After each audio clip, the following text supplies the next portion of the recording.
Krishna. Radhe Radhe. Welcome to my channel. तो जी कैसे हो आप सभी लोग। उम्मीद करती हूँ कि राधे कृष्ण जी की कृपा से आप सभी लोग अच्छे होंगे और स्वस्थ होंगे। तो जी आज की वीडियो में हम चर्चा करेंगे बांके बिहारी जी का प्राकट्य उत्सव यानी बांके बिहारी जी का जन्म उत्सव हम घर में किस प्रकार से मनाएं। देखिए, बांके बिहारी जी का जो प्राकट्य उत्सव वृंदावन में बहुत ही धूमधाम से मनाया जाता है। वृंदावन में जो बांके बिहारी जी का जो मंदिर है वहाँ पे बांके बिहारी जी का प्राकट्य नहीं हुआ था, बल्कि उनका जो प्राकट्य हुआ था वो निधि वन में हुआ था।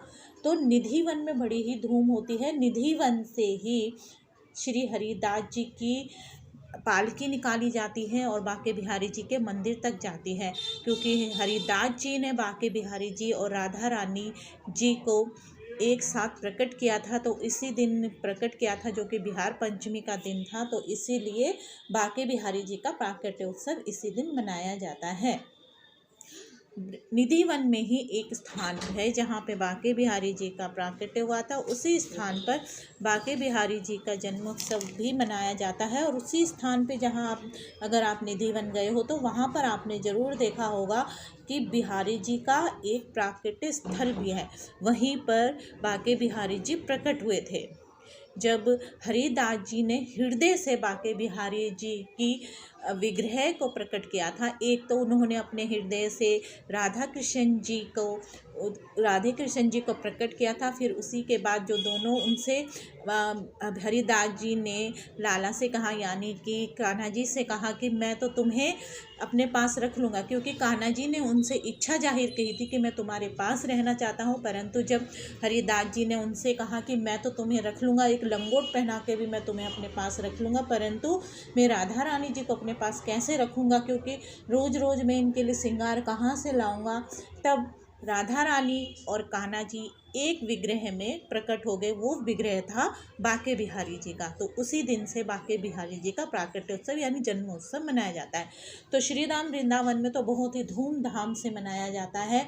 अगर आप जाने की प्लानिंग कर रहे हैं तो आप ज़रूर जाइए, क्योंकि उस दिन संडे भी है। 17 दिसंबर को बांके बिहारी जी का जन्मोत्सव है। आप ज़रूर जाइए और वहाँ की रौनक देखिए। इतनी धूमधाम से मनाया जाता है बांके बिहारी जी का प्राकट्योत्सव।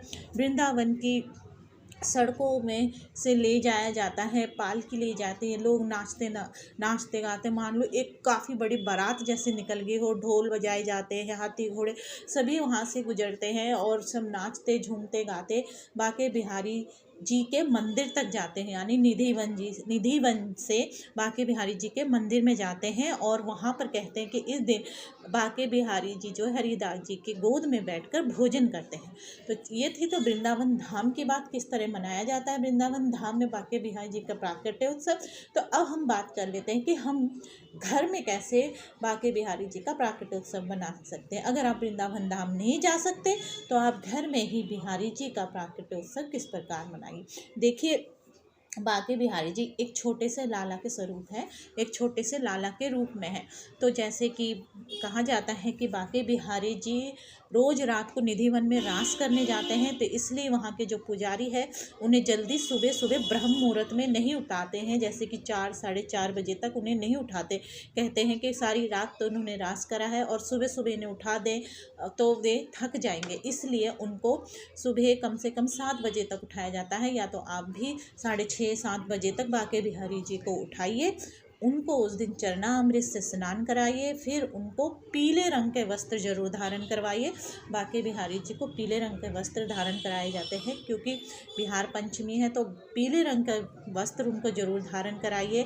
हो सके तो पीले रंग के आप उन्हें मिठाई भी चढ़ाइए। और अगर आप चाहें तो अगर आपके पास अगर बांके बिहारी जी का कोई प्रतिमा, फोटो या विग्रह आदि नहीं है तो आप अपने लड्डू गोपाल जी को बांके बिहारी जी बनाइए। अगर आपके मन में भाव जाग रहे हैं कि आप उन्हें बांके बिहारी जी बनाइए, जैसे हमारे बांके बिहारी जी काले रंग में होते हैं, उसी तरीके से आप अपने लड्डू गोपाल जी को काले रंग का पेंट करवा सकते हैं, उन्हें बांके बिहारी जी बना सकते हैं। नहीं कर आपकी इच्छा ना हो तो आप ना करें।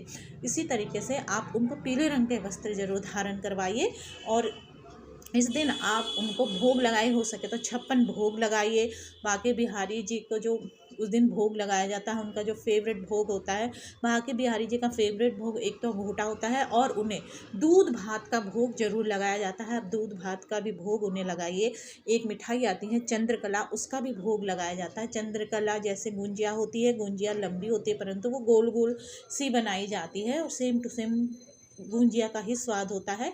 तो इस तरीके से आप चंद्रकला भी बना सकते हैं और बांके बिहारी जी को 56 भोग भी लगा सकते हैं।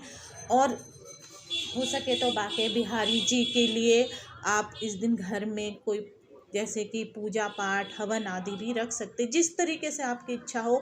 जिस तरीके से आप अपने घर में एक छोटे बच्चे का जन्मोत्सव मनाते हैं, उसी तरीके से आप बांके बिहारी जी का जन्मोत्सव जरूर मनाइए। और उस दिन आप एक अखंड ज्योत भी जलाइए। सुबह सुबह एक अखंड ज्योत जला दीजिए, जिससे क्या होता है कि अखंड ज्योत जलती है जैसे उससे ये होता है कि हमारी पूजा हो रही है, यानी कि आज घर में कोई उत्सव है, इसी तरीके से हमारी पूजा भी लगती रहती है भगवान को। तो आप एक अखंड ज्योत भी जरूर जलाइए बांके बिहारी जी के नाम से। इस तरीके से आप बांके बिहारी जी का जन्मोत्सव अपने घर में करिए। हो सके तो आप बड़ा करके करिए, जितनी आपकी इच्छा हो, सामर्थ्य हो, शारीरिक क्षमता हो, उस तरीके से आप कर सकते हैं। नहीं तो आप थोड़ा सा भी भोग आप बांके बिहारी जी को मन से प्रेम से लगा दीजिए, वो ही उनके लिए बहुत होता है, क्योंकि भगवान प्रेम के प्यार के भूखे होते हैं। इस तरीके से आप बांके बिहारी जी का जन्मोत्सव मनाइए। और बात आती है अब केक की, क्या हमें केक कट करना चाहिए बांके बिहारी जी के जन्मोत्सव में? तो मैं आपको बता दूं, श्री धाम वृंदावन में बांके बिहारी जी के मंदिर में केक काटा जाता है। तो आप केक काट सकते हैं बांके बिहारी जी के जन्मोत्सव में अपने घर में। तो आप केक या तो मिल्क केक ले लीजिए या एगलेस केक लीजिए, बिना अंडे का केक ले लीजिए, या खुद ही घर में आप शुद्ध केक बनाइए और बांके बिहारी जी का केक भी आप कट कर सकते हैं। तो इस तरीके से आप बांके बिहारी जी का जन्म उत्सव घर में मना सकते हैं। तो जी आज की वीडियो में बस इतना ही। अगर आपको आज की वीडियो अच्छी लगे तो वीडियो को लाइक एंड शेयर करना ना भूलें। हरे कृष्णा, राधे राधे।